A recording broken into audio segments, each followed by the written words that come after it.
So hey everyone, welcome to this webinar, which today is going to be a case study from my own team about how we got down our hamstring injuries from 5 to 1, hence the title. The reason I wanted to do this presentation is because one of the things that really annoys me about social media and the current state of the industry and the information that coaches are willing to share, it's kind of like the phrase, success has many fathers, but failure is an orphan. And I really believe that you can learn a lot from mistakes and failure. So I think it's important to share with you guys what went wrong for me in one area of my coaching, but more importantly, what we did about it. Because I've spoken to guys like Jada Mayo, Jeff Moyer, Graham Morris, and say, well, it's great that you got to a certain endpoint, but it's really important to see where you've come from. So obviously 5 to 1 is an 80% reduction in hamstring injuries year on year, which is really, really good, despite the bad beginning. So what I want to do today is talk about what we did and why and how we got those numbers to come down.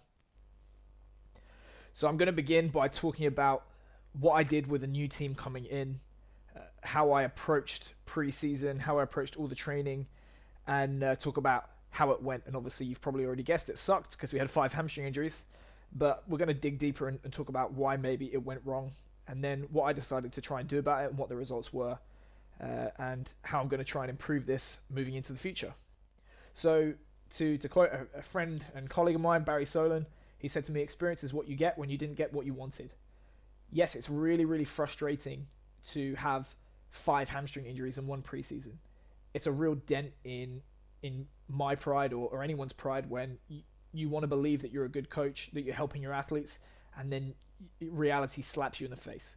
So really important to me that we took lessons from this, learned lessons from this, and not make the same mistake again, because I think you only lose when you lose the lesson. So thinking back about what is the mechanism of an injury. An injury is, by definition, the athlete has been exposed to a level of stress which they're not prepared for, either in the short term through mismanagement or in the long term through a lack of preparation.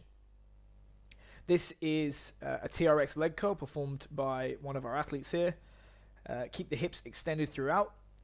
Use the hamstrings in knee flexion to pull the body towards the box. This can be progressed by lowering the body relative to the feet or moving the box further away from the hands at the initiation of the exercise. Another way to progress this, or a useful way to progress this, is a trick that I stole from Mike Boyle, which is to put tape marks on the floor and just move progressively further along those tape marks, further from the hands to make the exercise harder and progress that in a logical manner from week to week. This is just a bog standard RDL, one of our rookies here, controlled eccentric, trying to get a big stretch in the hamstring so that we can build length at strength, strength at length, and then obviously power up nice and strong in a good hinge pattern there. So we're working both proximal and distal, flexion and both extension. What RPR also is using pressure points and kind of self-massage techniques to manipulate the reflexes to activate muscles that we want to use and hopefully inhibit and decrease the tone of certain other muscles whilst concentrating on breathing mechanics and position, notably breathing from the diaphragm.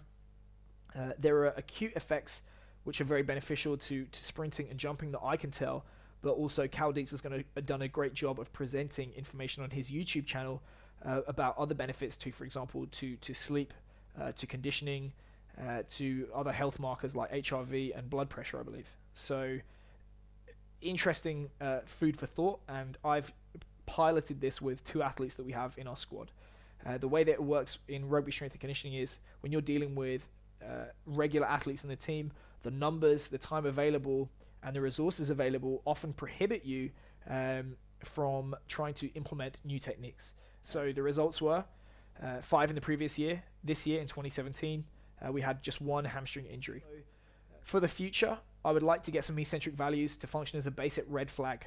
Technique is obviously one side of the coin, but at the end of the day, you have to be able to produce force. And if we have significant decrements in eccentric force, both absolute values, relative values, and also left to right, these are red flags for hamstring injury risk, which we know that from David Opar's work and from the technology being used in the NordBoard. Do I have that right now? No, I don't. I would like to try and get the budget to do that, but There is also some promising work from JB Marin, which looked at force at velocity 0, horizontal force, in force velocity profiling of sprint performance. We're currently doing it for jumping for limited players, but I would like to extend this out to sprint performance.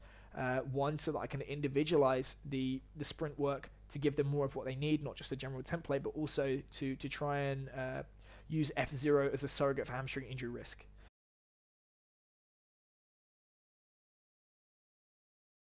Congratulations on making it to the end of the video. Why don't you celebrate by watching more videos just like it? You can also help us on our quest to placate the algorithm gods by liking, sharing, subscribing, and commenting. Thank you.